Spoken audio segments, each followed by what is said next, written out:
Bueno, vamos a iniciar la clase del día de hoy. Como todas las clases está siendo grabada para que por algún motivo ustedes la quieran ver posteriormente o sus compañeros no se puedan conectar a tiempo, esté subida en el aula virtual, ¿no? Buenas tardes con todos. Me confirma si se me escucha. Sí se escucha, Sí, ingeniero. profesor. Ok, muchas gracias. Entonces ya vamos a ingresar un poco de lo que es la materia de instalaciones. El día de hoy vamos a ver un poco de generalidades, conceptos claves y ya poco a poco viendo ciertos elementos que componen una instalación, ¿no? Este archivo que estoy presentando es de un enlace del internet, está subido al aula virtual para que lo puedan ver en cualquier momento, ¿no?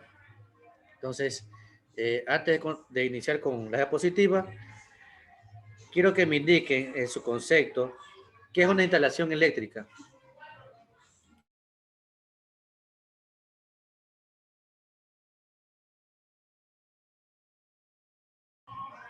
¿Qué es una instalación eléctrica para ustedes?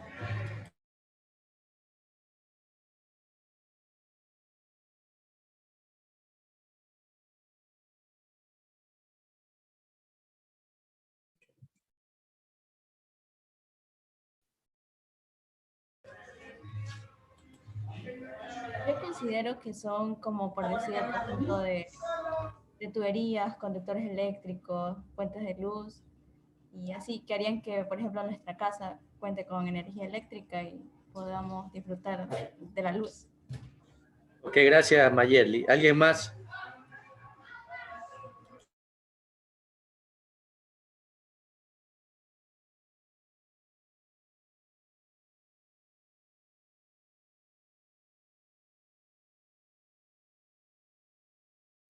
¿Alguien más que tenga algún criterio de lo que es una instalación eléctrica? Este es un conjunto de circuitos eléctricos que pues permiten o dan, pues por decir, a edificaciones, energía, a lugares públicos también.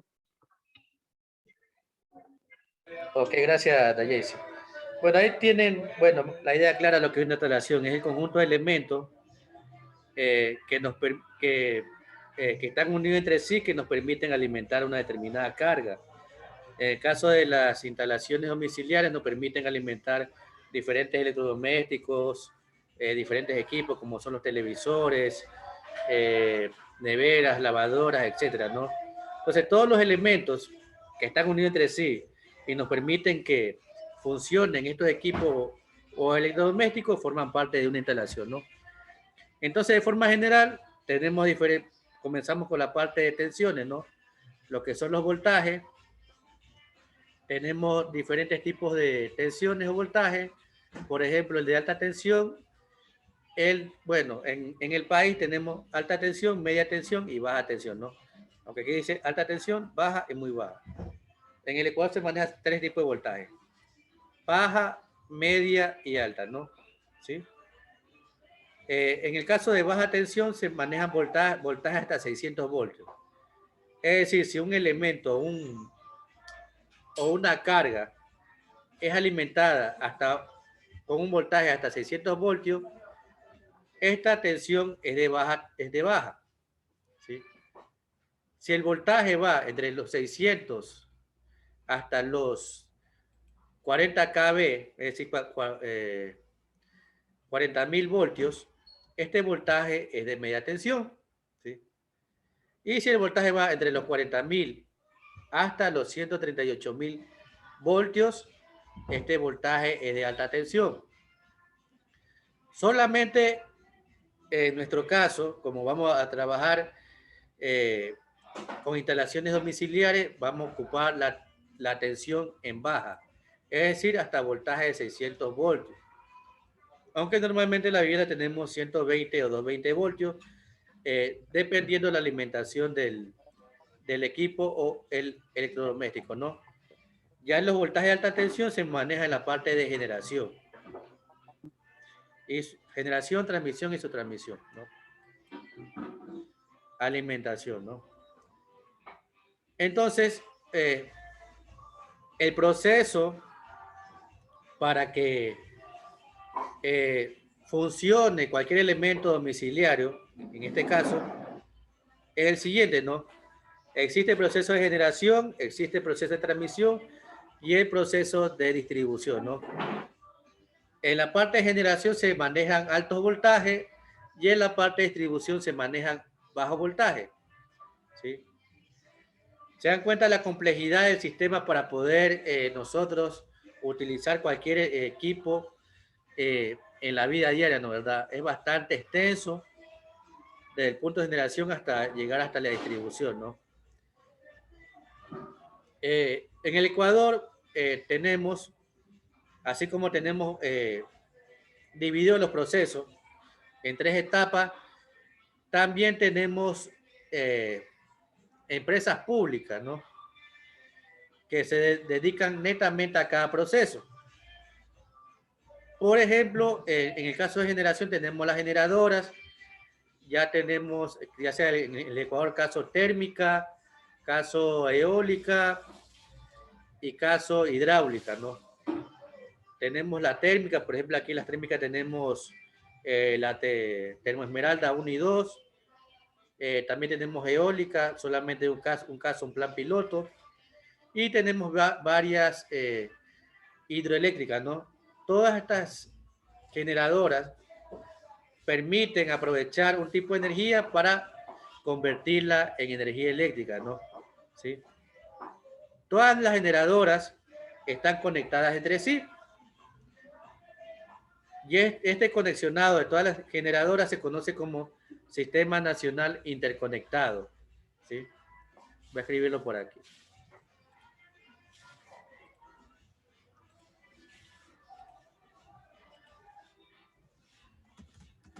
Sistema Nacional Interconectado.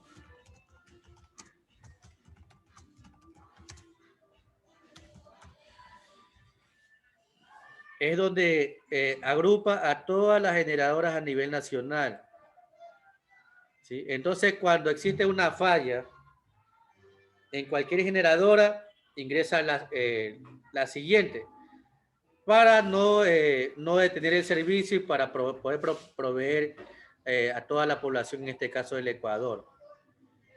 En la actualidad existen varias generadoras. A diferencia hace unos 15 años que dependíamos en mayor proporción a ciertas generadoras. Por ejemplo, hace unos 15 años la principal generadora del país era la hidroeléctrica Paute, ¿no? Ya con el pasar del tiempo se fueron construyendo más generadoras para darle continuidad al servicio. ¿Qué pasaba cuando dependíamos solamente en mayor proporción a esta generadora? Que cuando esta dejaba de funcionar, se suspendía el servicio.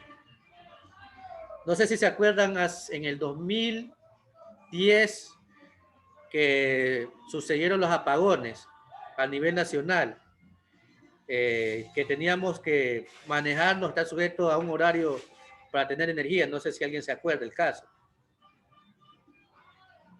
Sí, que la mayoría era por la tarde, la mayoría. Bueno, en el atardecer. Exacto. Esto se daba porque en ese tiempo Paute como principal generadora estaba en época de estiaje, es decir que los niveles, el caudal del agua no era suficiente para poder producir energía. Entonces teníamos que basarnos en ciertos horarios y también le comprábamos energía a Colombia, ¿sí? Por eso se tomó la decisión de construir más generadoras para que no suceda esto.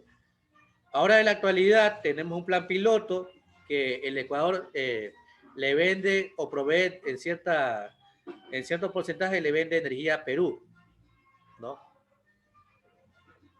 Entonces, si todas las generadoras entraran a funcionar, existen algunas que en la actualidad tienen problemas en la parte principalmente civil, por eso no están funcionando al 100%.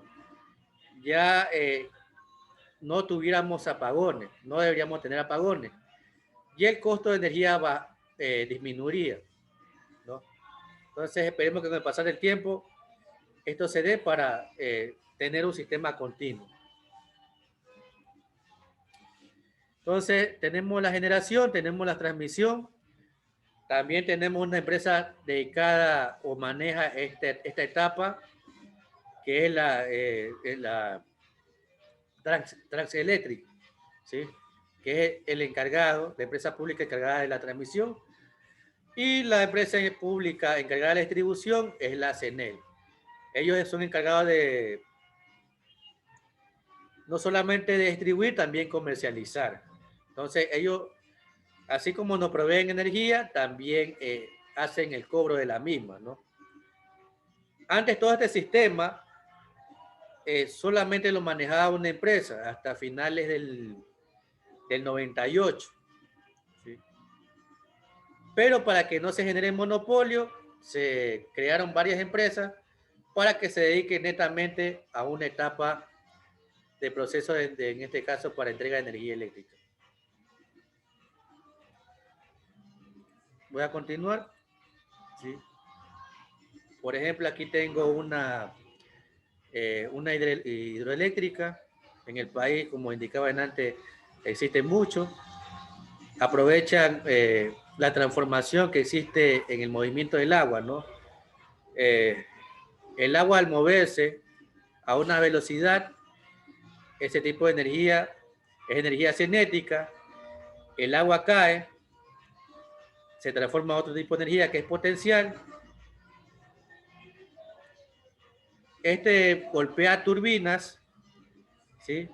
Para transformarlo en energía eléctrica y comenzar el proceso de generación, ¿no? En este proceso de generación se maneja grandes voltajes porque para llegar a la etapa de distribución, las distancias son amplias, ¿sí? Y al aumentar la distancia, la caída de voltaje también es mayor. Tienen que manejarse con alto voltaje, colocar subestaciones para de poco a poco ir disminuyendo hasta llegar al voltaje comercial, ¿no? Alguien tiene la mano alzada, creo que es Bone. Dígame, Bone. Ya, muchas gracias. Ingeniero, respecto a la turbina que está ahí, obviamente la turbina está como un rotor para generar la energía. Esa turbina siempre está en constante funcionamiento en esas hidroeléctricas. Claro. Esta turbina puede variar. En el caso de las turbinas para generación existe dos turbinas principales. Una que se conoce como Felton y una como Kaplan. Esta es la que permite, mover la parte del generador y así poder aprovechar la energía eléctrica. Siempre está en constante funcionamiento. Lo que pasa en la actualidad, como decía antes, hay ciertas hidroeléctricas que no funcionan al 100% porque deben saber que a nivel nacional hubo problemas eso con la parte de los contratistas, que hubo sobreprecio, o también hubo materiales de mala calidad.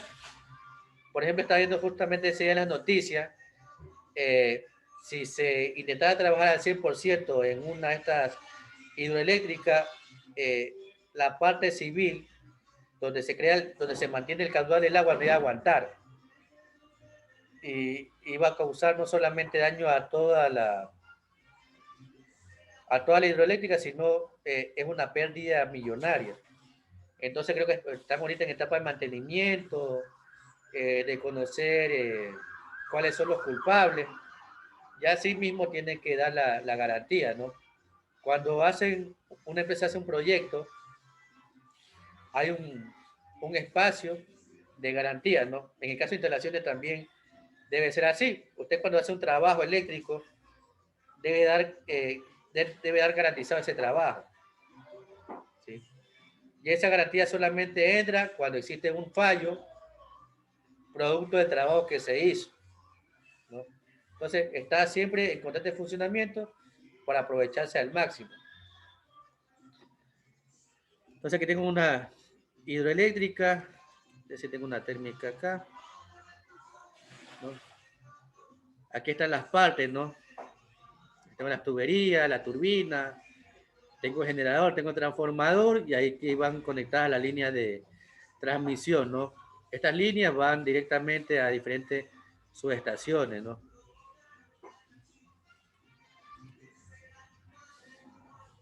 Y llega a este punto, que ya es la parte de distribución o la parte comercial, ¿sí? Para alimentar las viviendas. Las instalaciones eléctricas domiciliarias, el primer elemento siempre va a ser la acometida. El cable que va conectado a las líneas del poste, este cable de aquí, es el primer elemento de la instalación eléctrica domiciliaria. Pero el que maneja el técnico o el tecnólogo que hace la instalación interna es después, desde el medidor en adelante, ¿no? Usted va a trabajar desde aquí, ¿sí? Desde este punto, ¿sí? Hacia la parte interna de la vivienda.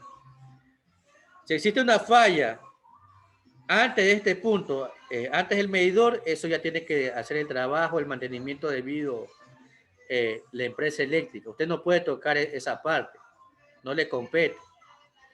Porque si usted ingresa a trabajar en esta parte y comete un daño, el problema va a ser grande. Entonces, solamente manéjese del medidor hacia adentro, ¿no? Del medidor hacia la parte externa, hacia la acometida, que lo maneje la empresa eléctrica, ¿no? Entonces, por ejemplo, le dice una persona que no tengo acometida, que por favor colóqueme una acometida. No lo haga por consejo, porque se va a ganar muchos problemas. Aún existe en la actualidad lugares en la ciudad de Esmeralda que están conectados ilegalmente, ¿sí? Como se dice, se enganchan directamente a las líneas. Y esto de aquí es penado por la ley, ¿no? Porque se está proveyendo de un servicio, aunque es un servicio público, pero no está siendo tratado por la empresa encargada, que en este caso es la CENEL. Y si usted hace ese trabajo, puede ser sancionado si es descubierto. Entonces, evítese estos problemas, ¿no? Llegan, ¿sabe qué? Le dice la dueña, o en la casa uno mismo, no sabe qué, yo voy a conectarme. Cogen un cable concéntrico, me conecto. No existe medidor, están conectados directamente. No existe medición del consumo. Existen dos problemas ahí. Usted al momento de hacerle esta colocación y conexionado a esta acometida, puede sufrir un accidente, ¿no? Uno.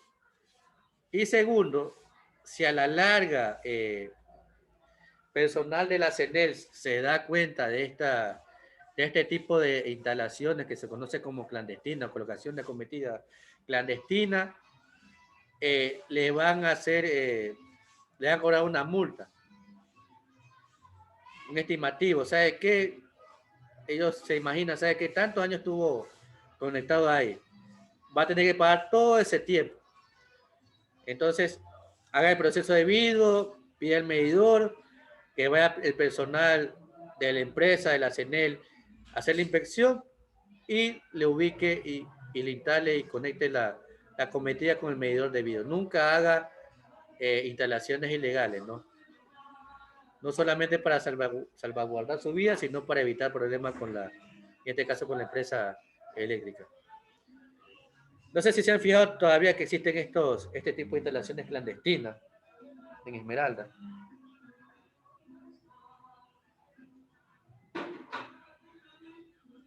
Sí, incluso muchas veces cuando van hacia trabajo de soldadura, esas instalaciones directas. Claro, a veces se conectadas, se conectan así el poste, ¿no? Eso es un poco peligroso, ¿no? Hay que evitar eso. Ingeniero, Dígame. y no solamente, buenas tardes, y no solamente en los postes, lo hacen en la parte no sé si es en el medidor o en el breque de la parte de la casa. Yo no sé sinceramente cómo hacen ese tipo y es un poco peligroso porque ahí donde arrienda mi mamá, el señor la otra vez para soldar hizo eso y se baja la luz feísimo. Yo tuve que apagar el resto de las cosas y desconectar por si acaso. Por Claro, seguridad. por el consumo que tenía en este caso la máquina. Normalmente lo saben hacer en los cables que salen del medidor, que van a la vivienda, o también saben destapar el centro de carga y se conecta directamente a cualquier circuito. Entonces, como existe un aumento de la carga en un circuito, comienzan ligera la sensación de que se disminuye la iluminación, ¿no? Entonces, no es aconsejable esto, ¿no? Primero, por problemas que puede causar a cualquier elemento que tenga interno, y segundo, porque como si se conecta directamente del medidor, no tiene la protección adecuada, se puede causar cualquier problema. Entonces, no es aconsejable hacer esto de aquí, ¿no? Y si tiene alguna... Profesor, dígame. Yo tengo una pregunta o alguna recomendación que usted me pueda dar. Si en algún caso yo llego a tener alguna máquina de soldar en mi casa para tener una conexión, o sea, justamente para esta máquina, ¿qué tipo de conexión debo tener para no hacerlo directamente así tan clandestinamente? Ya, en la actualidad los medidores que se usan y las medidas que coloca la empresa es un medidor monofásico 120 y 220 voltios, ¿no? En el caso de las máquinas necesitan, si es para soldar 220 voltios, debería colocar un punto externo a la vivienda donde esté alimentado con 220 voltios. Entonces yo voy a tener tres cables, si ustedes verifican en el medidor, tengo tres cables, ¿no? Tengo dos fases y tengo un neutro, ¿sí? Si usted, a ver, voy a ubicar aquí, para ir graficando mejor. Tengo así los cables. Tengo estos tres cables que salen del medidor, ¿sí? Tengo una fase 1, fase 2 y tengo el neutro. Si yo hago la medición con el multímetro, voltímetro, entre una fase y el neutro, la medición que me va a dar es aproximadamente 110 a 120 voltios, ¿no? Va a variar un poco, ¿no? Que es que utiliza la mayoría de elementos que tengo en la vivienda.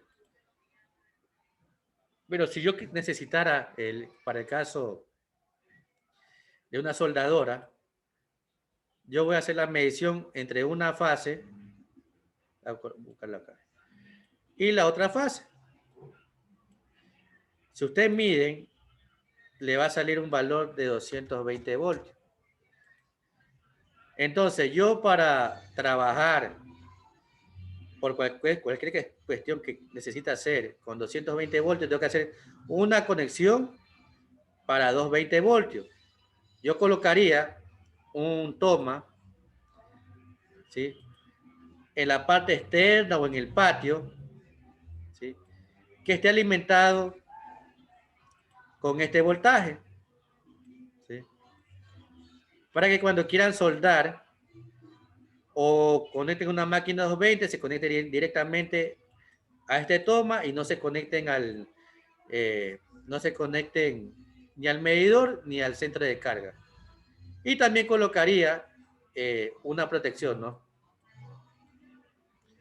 Entonces ya se me da facilidad de conectar cualquier elemento que sea 220, ¿no?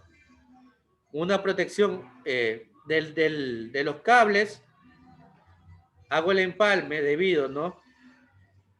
Coloco la protección y coloco el toma, ¿no? Entonces hago la medición, está 220 y en cualquier momento que necesito, alimento cualquier equipo o máquina con 220 voltios. Eso es lo que debería hacerse, ¿no?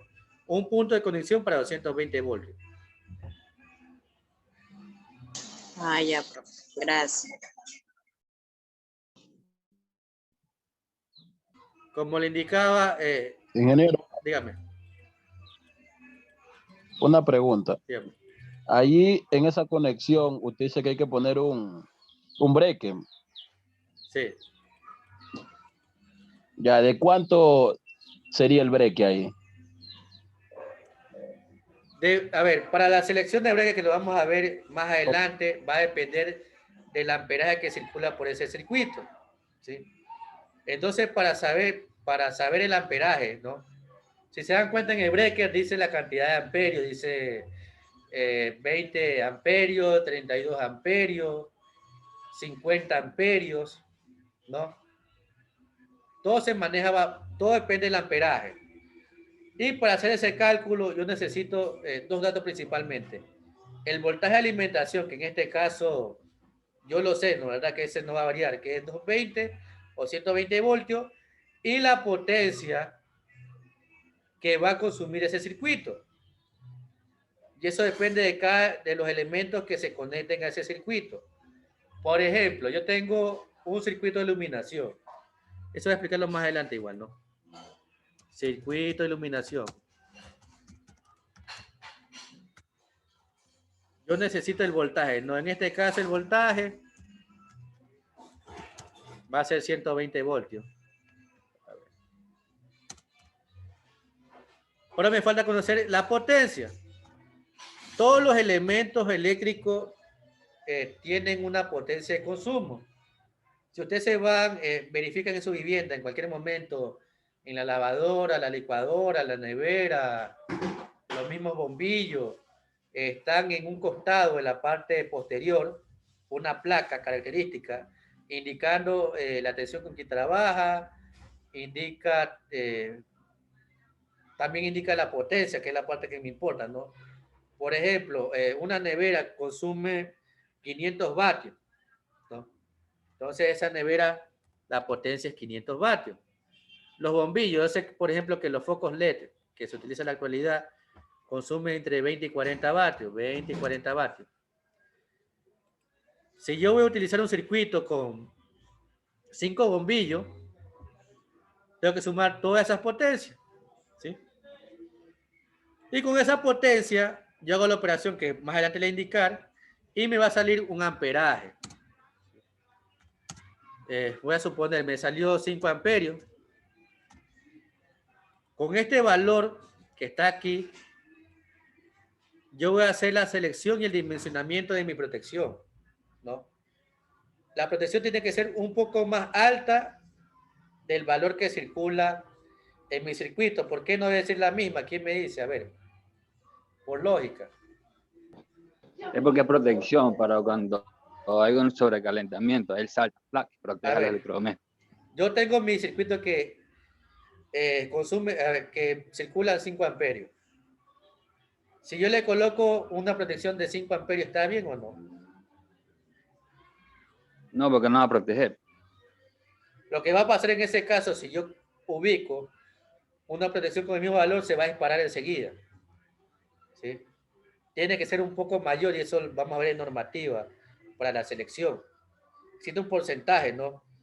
Tiene que ser un poco mayor al amperaje que circula, porque cuando pase este amperaje, que es el máximo admisible, automáticamente se dispara y protege todo el circuito, ¿no? Más adelante vamos a ver en los tipos de protección de que el breaker, como se conoce, o disyuntor, solamente protege el circuito, ¿no? Los elementos que componen un circuito, pero no protege a la persona. Existen más elementos que están destinados específicamente a proteger a la vida humana, ¿no? Entonces, para hacer la selección, yo necesito conocer la potencia que va a trabajar, en este caso, en mi circuito.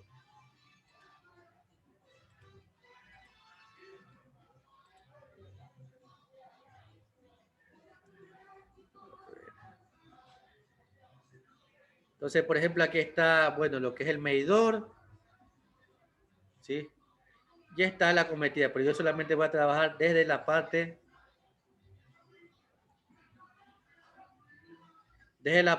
que va después del medidor en adelante, ¿no? Siempre saben colocar la empresa eléctrica un breaker general, ¿no? Pero este breaker colocan siempre con el mismo valor en todas las viviendas, pero todas las viviendas no son iguales. ¿Por qué? Porque los elementos o equipos que yo tenga en mi vivienda no va a ser lo mismo que usted tenga en su vivienda. En su vivienda puede haber mayor consumo que en mi vivienda. Entonces yo verificaría si ese breaker es adecuado, ¿no? Si hay que cambiarlo, lo cambio. Si está bien, lo mantengo en esa forma.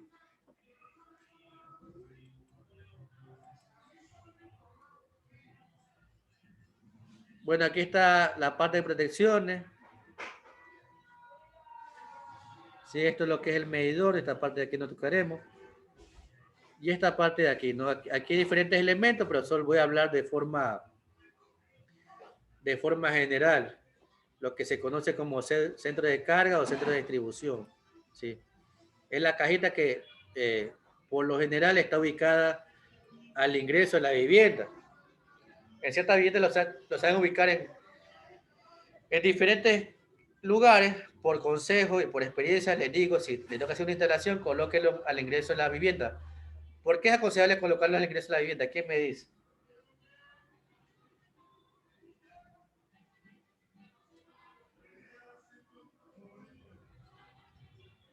¿Por qué sería aconsejable colocarlo al ingreso de la vivienda? La verdad que en parte desconozco, pero es muy interesante saber. ¿Alguien de los que ha trabajado en instalaciones? O puede ser porque de ahí, o sea, viene del medidor y llega ahí y de ahí ya distribuye a toda la calle. Bueno. No hay mucho recorrido y te ahorras que sea el cableado. No, no tanto por eso. Yo, a ver, Para evitar los accidentes más rápido. no.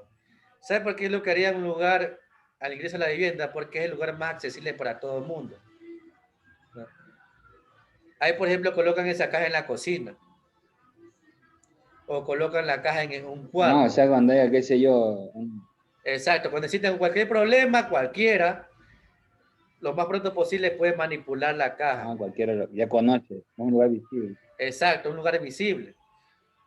Yo, por ejemplo, hace poco hice una instalación y la caja habían hecho un segundo piso y para llegar al segundo piso habían hecho una escalera.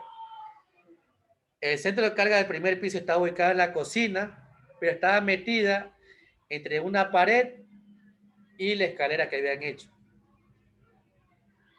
Entonces, ahí viene el problema. Si la instalación está bien hecha, bueno, no existe ningún problema más adelante, bueno, está bien que la caja está ahí, pero si existe un problema, se me genera dificultad. Primero para buscar la caja, ¿no? Y segundo para manipularla también se hace difícil. Entonces, indico de nuevo, ¿no? Como consejo les doy. Ubiquen la caja al ingreso de la vivienda. Para que si existe algún problema en cualquier circuito, cualquier persona la pueda manipular, ¿no? Y la altura aconsejable se la daré más adelante en base a normativa, ¿no? Si se nos acaba el tiempo, volvemos a ingresar.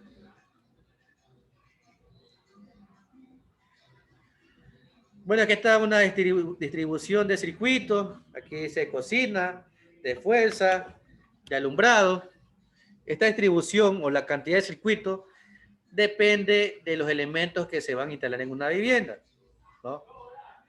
Usted antes de hacer la instalación tiene que hacer una inspección previa, donde va a tomar ciertos datos para el cálculo y la selección y dimensionamiento de cada uno de los elementos del circuito.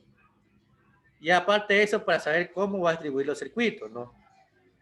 Por ejemplo, le van a decir, voy a colocar una cocina de inducción. Debe hacer un punto de conexión para esa cocina. Voy a ocupar, no sé, una lavadora, una nevera. Entonces usted va con el cliente, con el dueño de la vivienda, haciendo el análisis. ¿Sabe qué? Usted en esta habitación, ¿qué va a colocar? No, yo solamente voy a colocar un aire acondicionado, un televisor. Entonces, un aire acondicionado. Debe hacer un circuito para la parte del aire, ¿no? en este cuarto va a ser un cuarto de lavado, voy a colocar una lavadora y una secadora, entonces voy a hacer un circuito para la lavandería. Como indicaba antes, voy a colocar una cocina de inducción, licuadora, puedo hacer un circuito solamente para la parte circuito, cocina. La parte de alumbrado, puedo hacerlo de forma general o puedo separarlo en varios circuitos, es decir, circuito iluminación cuarto, circuito iluminación sala, circuito iluminación cocina, ¿no? O puedo hacerlo uno solo. ¿Por qué puedo hacerlo uno solo? Porque el amperaje que circula, como los bombillos, son de bajo consumo de potencia, entonces puedo unificarlo en un solo circuito. Puedo colocarle un bombillo incandescente que consume máximo 100 vatios, es muy bajo. Puedo colocarle fluorescente que consume más o menos 60 vatios, o un tipo LED que consume 20-40. Entonces, esos valores bajos me permite que yo distribuya mi circuito solamente en uno de alumbrado o conocido también como iluminación. Pregunta hasta ahí antes que se acabe el tiempo sobre los circuitos.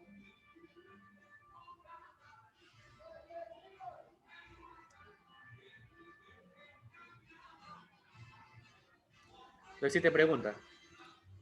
Bueno, antes que se acabe, estamos un minuto, ¿no? Entonces, el primer paso para hacer una instalación es hacer la inspección previa, ¿no? O conocida como inspección técnica. Es el proceso por el cual usted con el cliente y en base a lo que él necesite, ¿no? Usted va a decirle esto se puede hacer o no, va a tomar los datos, ¿no? Levantamiento de información, ¿no? Tomar en cuenta las potencias de cada uno de los equipos, tomar en cuenta la ubicación de los elementos, dónde va la caja, cómo distribuir los circuitos, etcétera. Este punto es necesario. La inspección siempre se hace presencialmente, nunca lo haga vía telefónica. ¿Por qué? ¿Quién me dice por qué?